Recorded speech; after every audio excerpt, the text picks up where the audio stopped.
उत्तर प्रदेश के कानपुर में एक ऐसी घटना देखने को मिली है जिसमें प्रशासनिक अधिकारियों के लिए एक सराहना कार्य माना गया है।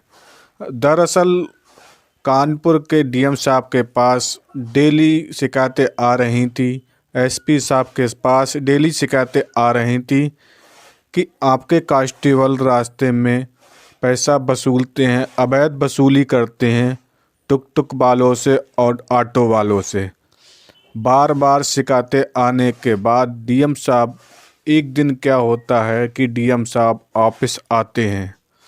ऑफिस आने के बाद वह एसपी साहब से कहते हैं कि आप इसकी जांच कराइए, लेकिन जांच एसपी साहब एक बार नहीं सुना तो उन्होंने खुद इसके लिए अपने कार्यालय को ना बताकर एक दिन वह बगैर सिक्योरिटी के, बगैर गार्ड के और अपनी सरकारी गाड़ी ना ले जाकर वह एक दिन सुबह लगभग 10 बजे वह अपने आवास से निकलते हैं। आवास से निकलने के बाद वह किसी को बगैर बताए दूसरे रास्ते से आते हैं। आने के बाद एक ऑटो में बैठते हैं। ऑटो से बैठने के बाद वे कहते हैं कि मुझे वहाँ से वहाँ तक पहुँचा दो।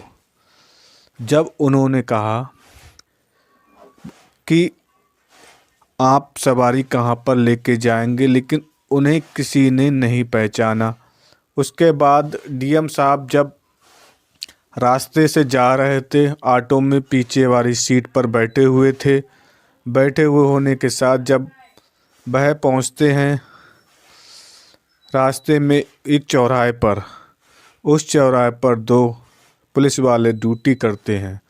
और वह जब सुबह सुबह ऐसा होता है, पहला चक्कर जब ऑटो वाले लगाते हैं तो सिपाही उनसे अवैध वसूली कर रहा होता है। उस पर सिपाही से डीएम साहब पूछते हैं कि आप किस लिए वसूली कर रहे हो, आपको किसने अधिकार दिया है। तभी सिपाही कहता है कि आप लोग ज़्यादा बोल रहे हैं, ये हमारी मेहनत की कमाई है, हम डेली सभी ऑटो वालों से लेते हैं।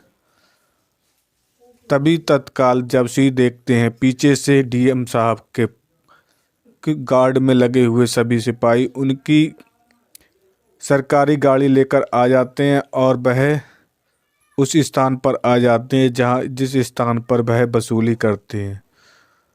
और पुलिस वाले उन पर रौब दिखाना शुरू कर देते हैं। लेकिन जब पीछे से गार्ड आते हैं, कहते हैं आप इन्हें पहचानते नहीं हैं, तब वे कहते हैं ये कौन है। तो गार्ड कहते हैं कि ये है कानपुर के जिला अधिकारी।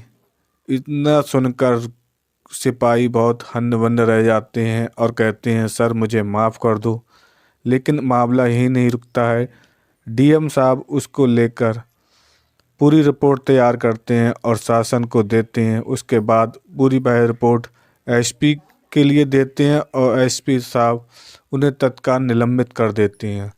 लेकिन इस जांच से एक और फ़ायदा लोगों को होता है कि सभी भ्रष्ट कर्मचारी के कान खुल जाते हैं और वह देखते हैं कि डीएम साहब कब किस ऑफिस में कहाँ छापा मार दें, इसका कोई पता नहीं।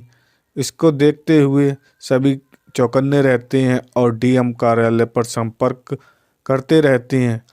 ये कार्य जिलाधिकारी के लिए प्रशासनिक बना और प्रशंसा का विषय बना। सभी अखबार वाले, न्यूज़ चैनल वालों ने इसे जानकारी दी और आज उनकी प्रशंसा होती